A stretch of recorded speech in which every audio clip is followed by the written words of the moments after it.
Janari, ole hea, räägi palun algusaegadest ja kuidas üldse tuli mõte hakata kliimaseadmetega tegelema? Üks omanikest töötas algusaastatel ühes konkureerivas firmas ja sealt tekkis kuidagi elu käigul selline teekond, et tundus, et tahaks ise midagi paremini teha ja tuua turule midagi rohkemat ja suuremat väärtust, mille tulemusena siis loodi ettevõte, hakati otsima tooteid, mida siis edasi müüa lõpptarbijatele ja sellest kasvas välja ka maale toomine. Ja 2008 aasta registreeriti CityClima ja CityClima eesmärk oligi liikuda rohkem lõpptarbija poole ja et pakkuda lõpptarbijale suuremat väärtusi ja lahendusi läbi siis CityClima erinevate toodete. Ja tänaseks me oleme ajas nii palju kasvanud, et meist on saanud üks edukamaid, ma arvan, minu vaates vähemalt üks edukamaid firmasid Eesti turul. Meil täna kliendid on erinevad segmendid, üks on riigiasutused, riigisektor, siis teine on ehitusfirmad, kus me algusfaasides hakkame koostöös ehitusfirmadega välja töötama kõige paremaid projektlahendusi, ehk mis see tähendab seda, et kuidas on kõige mõistlikum parem vedada torusid, kas seinast, põrandalt, laest, siis otsime sinna kõige paremad seadmed, mis lahendaksid ära siis kütte- ja jahutusteemad ja selle lõpptulemusena tegelikult hinnastame selle võimalikult mõistlikuks, et oleks ka lõpptarbijal siis ju võimalik seda turult ka mõistliku hinnaga kätte saada. Ja kolmandaks meie võib-olla selline kõige meeli soojendavam on kindlasti eraisikud, kelle toa soojaks tegemine, kelle vannivee soojaks tegemine on kõige rõõmsam tegevus, et näha perekondasid õnnelikuna soojas toas sooja veega nagu toimetamas, siis see kindlasti on meil hästi südamelähedane. Mida kõike te pakute, millised on teie tooted? Tootereins on meil ülimalt suur ja meil kindlasti on plaan seda laiendada, aga meil on õhksoojuspunbad, konditsioneerid suveperioodideks, siis on õhk-vesisoojuspunbad, maaküttepumbad, siis on meil niisutid, meil on VRV-süsteemid, mis siis võib-olla tavainimesele rohkem kõnetab see, et ma töötan kontoris, meil on laes-laekassett, mis puhub siis jahedat õhku, siis meil on täppiskonditsioneerid ja meil on ventilatsiooniseadmed, mida me paigaldame ja samuti ka päiksepaneele väiksemas mahus. Kas siin kehtib ka põhimõte, et mida kallim, seda parem? No mitte alati, selles osas eks kallimatel asjadel kindlasti mingi funktsionaalsused, mis täna annavad selge nagu eelise võib-olla mingite premium-korterite puhul, aga täna ma arvan, et mõistlikkuse printsiip võiks nagu alati jääda ja samas see kõige odavam lahendus ei ole alati lõpptarbijale ja ostjale samamoodi tegelikult kõige atraktiivsem. Märten, õhk-vesisoojuspunbad on täna väga populaarsed. Mida need endast täpsemalt kujutavad? Tõepoolest, jah, õhk-vesisoojuspunbad on täna ühed populaarsemad kütteallikad eramutele ja ka väiksema ja suurema suurusega tootmishoonetele. Ja miks nad just täna kõige populaarsemad on pigem see, et nende hinnaklass on kindlasti üks, mis on väga konkurentsis. Teisalt on nad väga hea kasuteguriga. Kolmandaks, need on väga võib-olla kiire, lihtne paigaldada, et see teeb nendest ühed populaarsemad kütteseadmed turul ja kindlasti on nende võimalus paigaldada ka sinna, kus meil puudub tsentraalne gaasiühendus, et teatavasti õhk-vesisoojuspump vajab see ainult elektriühendust. Aga kui räägime õhk-õhk ja õhk-vesi seadmest, mis vahe on? Õhk-õhk siis süsteemilt on nad samad, aga õhk-õhu puhul siis toodetakse nii-öelda sooja õhkutuppa, on toas siseosa, mis siis puhub sooja õhku meile tuppa. Õhk-vesi süsteemi puhul siis toodetakse sooja vett, mis siis antakse üle hoone küttesüsteemile, läbi mille siis hoone saab oma sooja läbi selle küttevee. Ehk siis selle on siis kütteallikaks enamasti või küttesüsteemiks enamasti kas põrandaküte või siis radiaatorid, mis meil toas on, mis seda sooja edasi annavad. Te aitate ju kliendile ka sobiva seadme leida, et kas võibki suvalisse tuppa suvalise seadme sättida või tuleb lähtuda ikkagi projektist ja eeskirjast? No, uute eramute puhul on enamasti kütteprojekt ette tehtud, siis see teeb meie elu lihtsamaks.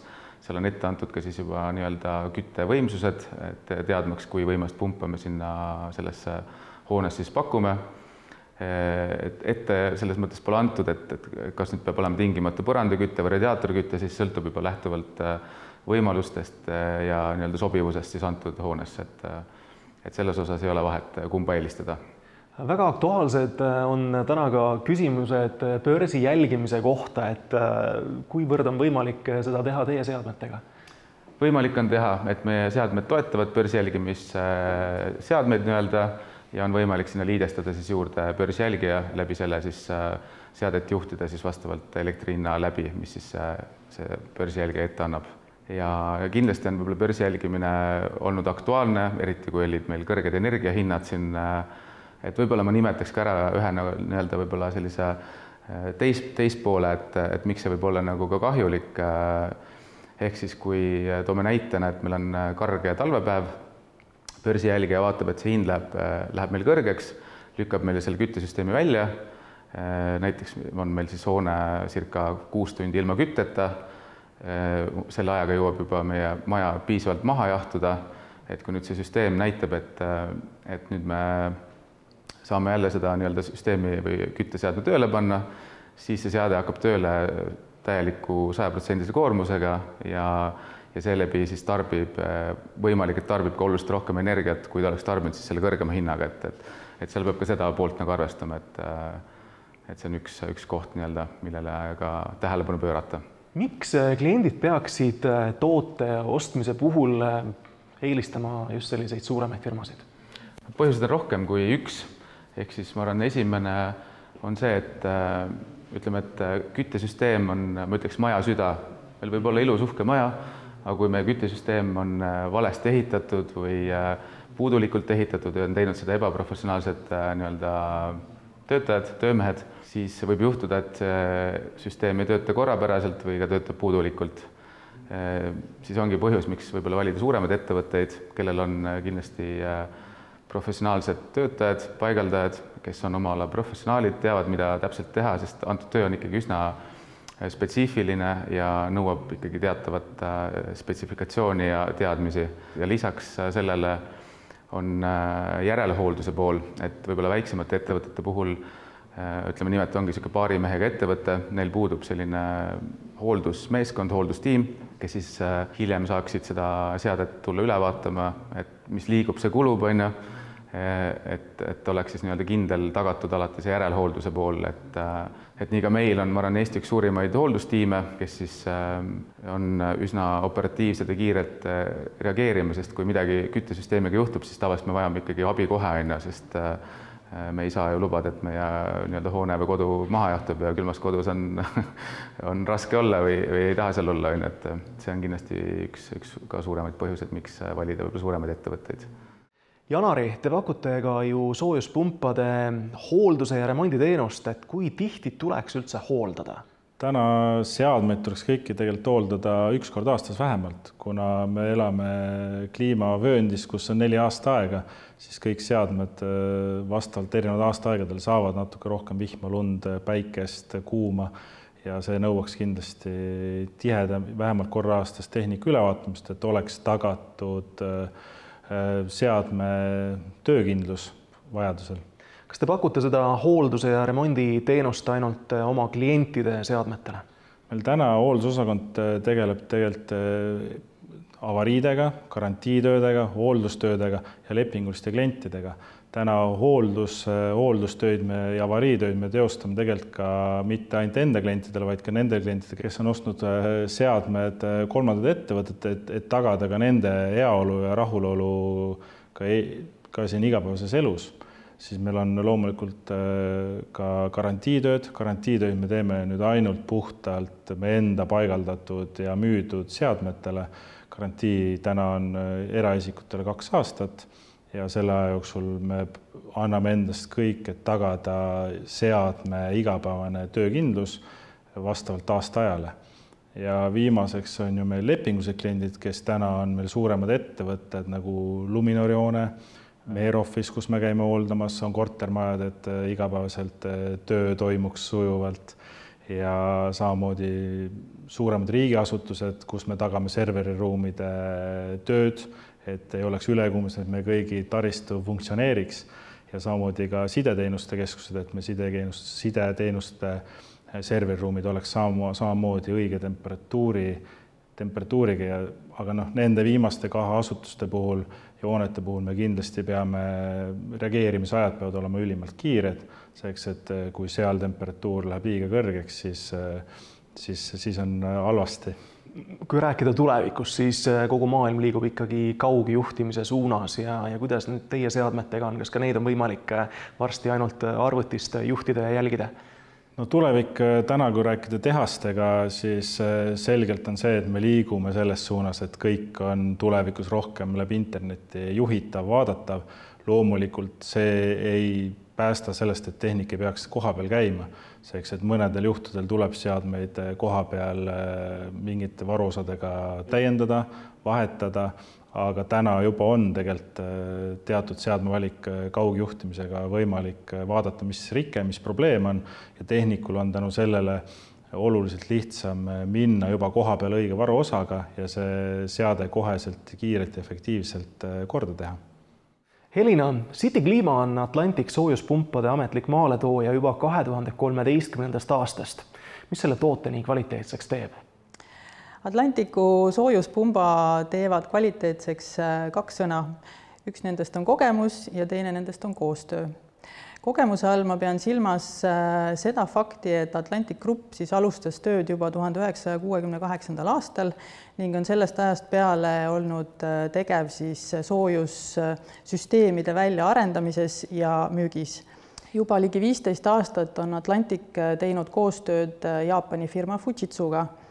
Fujitsu toodab täna Atlanticule soojuspumpade välisosasid ning minu meelest ongi Jaapani ja Prantsuse inseneride koostöö see, mis tagab Atlanticu kvaliteedi. Kui palju on täna Eestis Atlanticu esindusi ja kas hoolduse jaoks on kõik vajalik kohe saada? Atlanticul on koostööpartnereid ja edasimüüjaid üle terve Eesti. Meil on edasimüüjad nii Lõuna-Eestis kui Ida-Virumaal kui saartel. Ja kui te ei oska nende vahel õiget valida, siis võite julgelt pöörduda City Clima poole. Leiame lahenduse, mis just teile sobilik on. Meie edasimüüjad ja partnerid on kõik läbinud spetsiaalse koolituse ning üle terve Eesti me pakume hooldusteenust ning samuti ka paigaldusteenust. Et selles mõttes ei pea ükski klient muretsema, kas ta saab tellida hooldust kuskile Eesti äärealale või mitte.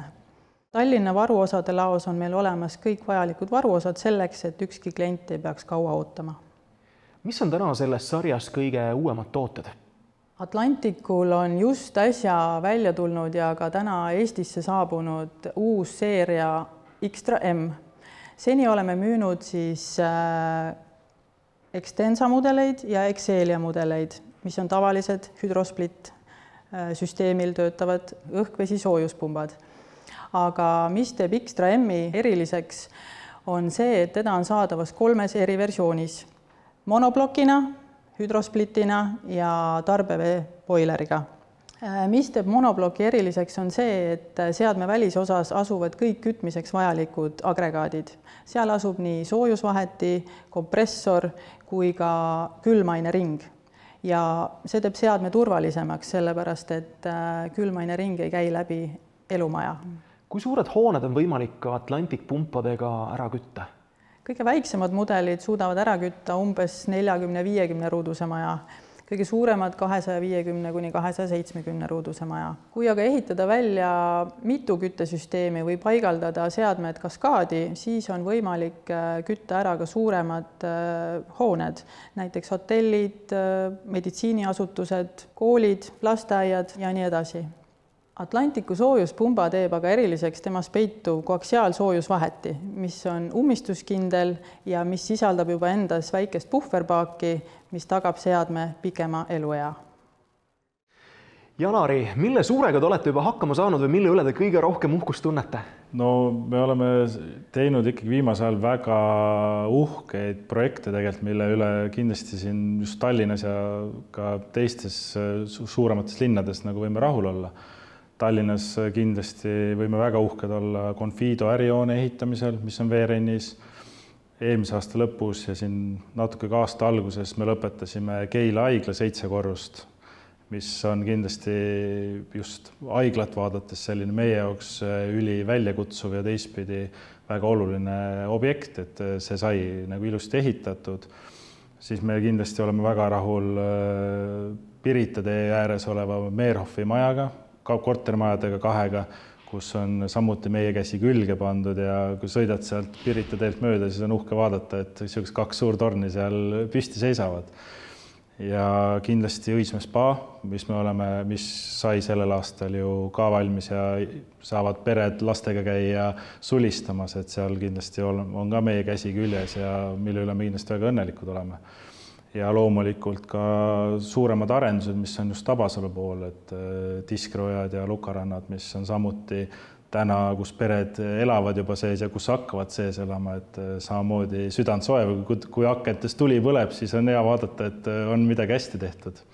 Lisaks siis haldame ja hooldame riigi erinevaid serveriruume, kus me siis tagame serveriruumidele vajaliku jahutuse, et oleks töökeskkond sobilik ja seal masinad saaksid õigete funktsioonidega töötada.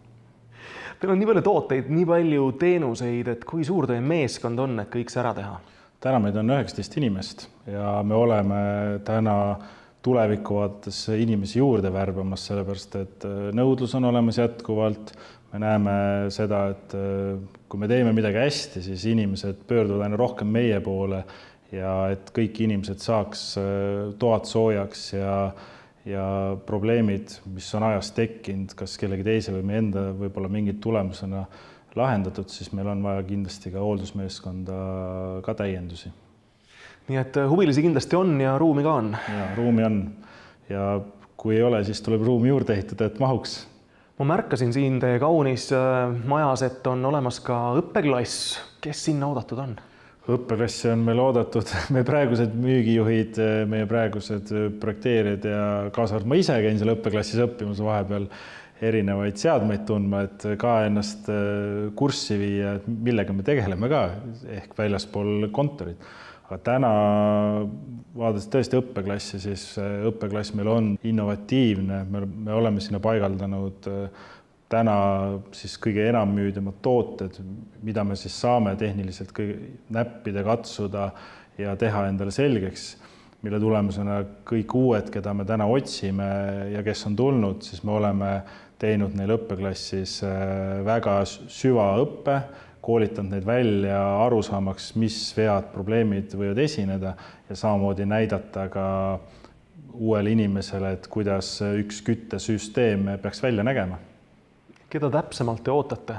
Täpsemalt ootame mees, naine ja kes mis iganes vanuses, aga ma arvan, kõige olulisem, keda me otsime või üldse nagu näeme enda ettevõttes on see, kes on ise motiveeritud ja näeb ennast sellisena silmad särades sellisena, et ta on valmis panustama ja tahab teha siis klientidele rõõmu. Te olete nii palju ära teinud. Millised on nüüd plaanid tulevikuks? Me sai valmis just äsja meie, ma arvan, Eesti kõige suurem showroom ja kus me täna oleme välja tõesti lõpuks saanud panna kõik need tooted, mida me edasi müüme ja ise ka maale toome, mille üle me oleme meeletult rahul.